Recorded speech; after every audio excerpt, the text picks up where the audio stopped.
क्या करें जो श्योर सिलेक्शन हो? बेटा 3 चीजें करनी पड़ेंगी जो श्योर सिलेक्शन होगा। एक तो वो मैं बताऊंगा 3 चीजें क्या है। पहले तो आप एक ठानने वाली बात कहता हूं मैं, ठान तो सब लो। पहले ठानना क्या है वो मैं बात बता देता हूं। सबसे पहले आपको ठानना क्या है? ठानना है कि अभी शादी ब्याह आने वाले नवंबर दिसंबर में बहुत सारे, इस बार वैसे कम है, फरवरी में ज्यादा है, तो अच्छी बात है आपके लिए। तो प्लीज अपनी शादी ना हो तो मत जाना किसी की में। पहली बात तो ये ठान लेना, कह देना वो गया बाहर पढ़ने, ठीक है, घर वालों से कहलवा देना। दूसरा, एक कमरा बुक कर लो या लाइब्रेरी में कोना बुक कर लो, एक सीट बुक कर लो, धड़ाधड़ पढ़ाई करने के लिए। 2 महीने कहीं नहीं उठना है मेरे को, ठीक है। जनवरी में दिया है ना, जनवरी में दिया है ना डेट, बोला कि जनवरी में एग्जाम लेंगे। आप यकीन मानना जनवरी के पहले हफ्ते में शुरू हो जाएगा एग्जाम, क्योंकि जल्दी बहुत है इस भर्ती को पूरा करने का गवर्नमेंट को, ठीक है। अब आप इस बात पे मेरी पे यकीन कर लेना। तो बच्चों दूसरा, पहली बात तो कहीं शादी में नहीं जाएंगे। दूसरा, घर का शांत कोना है तो उसको पकड़िए, नहीं तो लाइब्रेरी में जाइए। घर में अगर है कोना तो उससे बढ़िया कुछ भी नहीं है, क्योंकि लाइब्रेरी में जाके डिस्टर्बेंस होता ही होता है थोड़ा बहुत, चाहे कितनी भी शांत लाइब्रेरी है, 2-4 बातें होंगी होंगी। अब बात करने का वक्त नहीं बचा है, ना समय है ना कुछ है।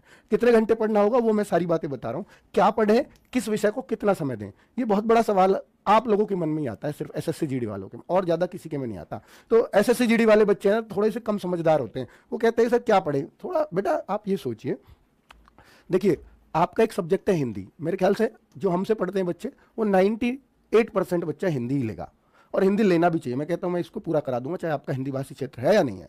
तो बेटा हिंदी, दूसरा विषय है आपका जो रीजनिंग।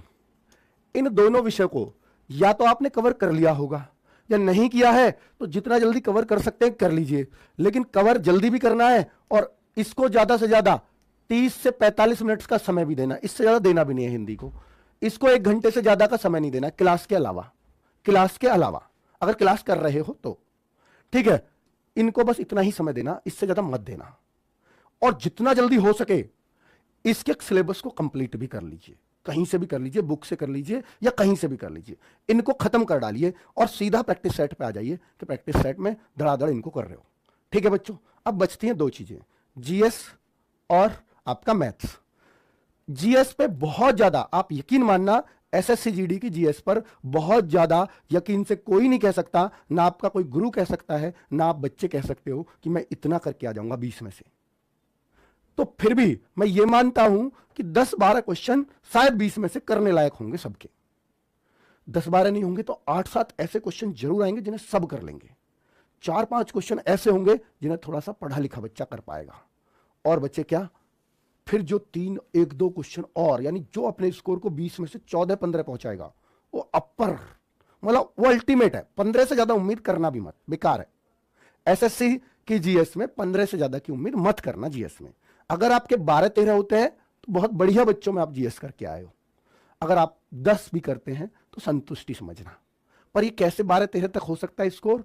इसको कोई एक किताब है, जैसे मैं आपको बेस्ट बुक बता सकता हूं जो हमारी एसएससी जीडी की बुक है, उस बुक को अगर आप कर लेंगे तो पिछले सालों में जो भी क्वेश्चंस बने हैं जीडी के अंदर, एमटीएस के अंदर, इसी लेवल के एग्जाम्स के, तो उनको हमने सब्जेक्ट वाइज बांटा है, तो वो बुक पढ़ लेंगे तो अच्छा है। अगर आप वो भी नहीं पढ़ सकते तो एक सबसे सिंपल है येलो बुक, वो तो पढ़ के ही चले जाना, एसएससी में विशेष फायदा होता है, ठीक है। हर एग्जाम में अब तक देखने को मिला है, ठीक है, वो सब जानते हैं। अंकित भाटी येलो बुक फ्लिपकार्ट पे दिख जाएगी, या एसएससी जीडी बुक लोगे तो येलो बुक से थोड़ा ज्यादा कारगर रहेगी, पर थोड़ी सी मोटी है वो, क्योंकि जब एसएससी में क्वेश्चन फंसाना है तो थोड़ा सा कंटेंट ज्यादा देना पड़ता है, ठीक है। येलो बुक के मुकाबले थोड़ी सी मोटी बन जाएगी, हालांकि ऑलमोस्ट बराबर ही, क्योंकि अब येलो बुक भी अपने आप में कंप्यूटर भी आ गया, उसमें सब कुछ आ गया, तो 150-200 पेजों की हो रही है। पर पिछली बार क्या हुआ, एसएससी जीडी में 1-1, 2-2 क्वेश्चन आईपीसी का भी डाल दिया एसएससी जीडी के एग्जाम में। तो सर वो आईपीसी कहां से पढ़े? अब वो बड़ा नॉर्मल क्वेश्चन था बच्चों, आईपीसी ये जो कानून होता है। तो इस बार हमने जो एसएससी जीडी की बुक है ना, कुछ आईपीसी की धाराएं भी डाल दी हैं, इंपॉर्टेंट। ऐसा नहीं पूरा आईपीसी पढ़ते पढ़ते लोगों को एलएलबी कर लेते हैं लोग, 5-5 साल पढ़ते रहते हैं, तो वो सब नहीं, ठीक है। बड़ा लिमिटेड चीजें रखी हैं। तो आपको क्या करना है, हिंदी रीजनिंग को जितना जल्दी हो सके इनके प्रैक्टिस सेट पे आ जाइए, इनको खत्म करके। बाकी बचती है जीएस, तो जीएस या तो बुक से कर लीजिए अगर आपको टाइम बचाना है, अगर आप पढ़ सकते हैं, अगर आपको इंटरेस्ट आता है कि मैं जीएस बुक से कर सकता हूं तो प्लीज बुक से ही करिए। अगर आप कैसे कहते हो कि मैं कर सकता हूं बुक से, मुझे याद होता है, मुझे इंटरेस्ट आता है, तो प्लीज बुक से करिए। सबसे बढ़िया सजेशन है, दुनिया में इससे बढ़िया सजेशन कहीं नहीं मिलेगा, याद रखना ये बात। बहुत अच्छा बैच लेके आ रहा हूं, बहुत शानदार जीएस टीम है मेरे पास। जीएस टीम को मेरी बात आज बहुत बुरी लगेगी, मुझे पता है, वो कहेंगे सर हमारा ही ये कर रहे हो आप, बच्चे नहीं आएंगे हमारे पास पढ़ने, पर बेटा मैं बता रहा हूं, अगर आपको बुक से पढ़ने में बिल्कुल इंटरेस्ट नहीं आता, अगर आप नहीं पढ़ पाते हैं बुक से, तो याद रखना बेटा, जो RWA पर जीएस के टीचर है ना, उनसे बेस्ट आपको जीएस का टीचर नहीं मिलेगा, इतना कह सकता हूं। कहीं भी भटक लेना, आना फिर भी पड़ेगा यहां, और फिर क्या होगा, थोड़ा देर से आए हैं हम, भटक के आए हैं, आना पड़ेगा, ठीक है। और अब देखना बच्चों, तो जीएस का तो ये, और साथ में अब बात करता हूं मैथ्स की।